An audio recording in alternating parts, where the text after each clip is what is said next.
In Toronto, we have an internationally known journal called the Globe and Mail. The journal's motto is fascinating to me. It says, "Perspective is everything." You see, what you or I believe is based on individual assessments of reality. To reach the conclusions we hold, we use our own perception, our senses, our intuition, or we trust in what other people say, which is in fact reaching the same conclusion as them, but based on their perception, their senses, their intuition. But as you know quite well, perspective can be biased. It can be misguided. It can have been reached through partial information. It can frankly be wrong. We can be wrong, the same way that anyone on the planet can be wrong. Now, there is nothing wrong with being wrong. It happens all the time. We're wrong about dates, about time, about motives, about purposes, and that's okay. We humans are flawed. But when some of us refuse to be questioned, when some of us declare that they must be followed without being challenged, then we're faced with only two options.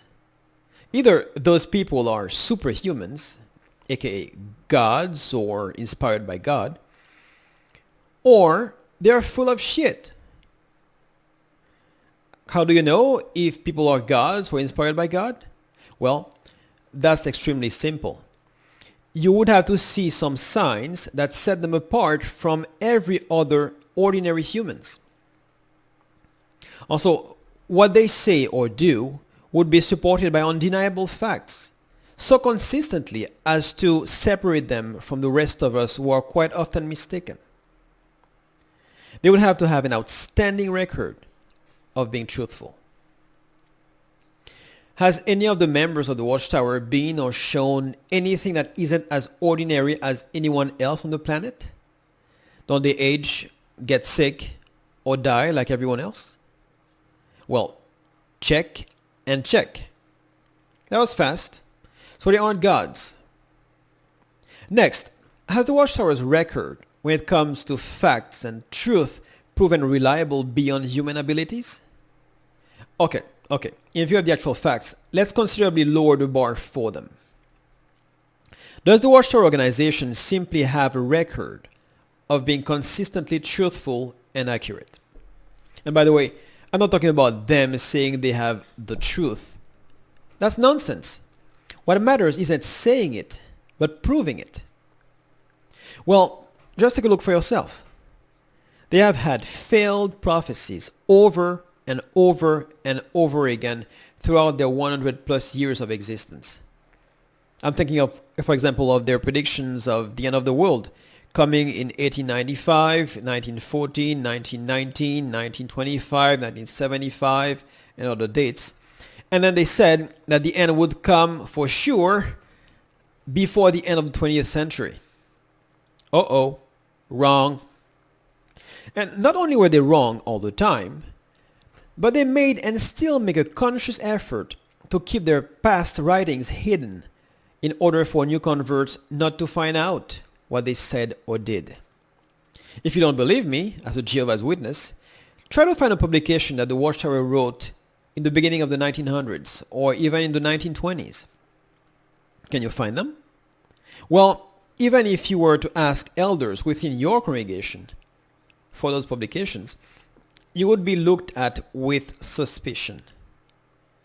Unless you inherited those publications from your older parents or friends, the only way to find some of them is through the people called apostates and through their websites, not the Watchtowers.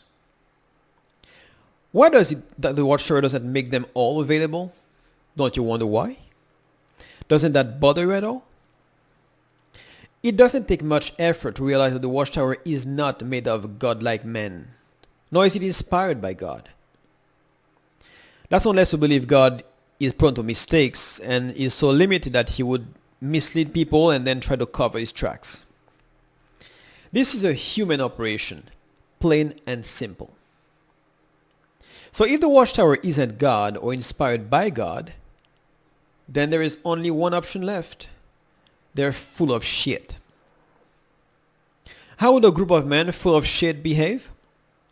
Well, they would behave in a constipated way, with restrictions and inhibitions. They would be rigid with their followers. They would try to prevent them from exploring and looking for information. They would try to prevent them from speaking to members who have left, so they don't discover information that may open their eyes to the true nature of their leaders. Thus, certain organizations would put structures in place to systematically label, isolate, humiliate, and punish members who leave.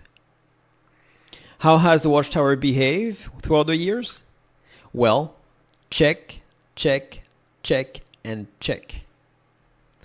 The Watchtower's attitude towards people who leave is achieving a systematic purpose.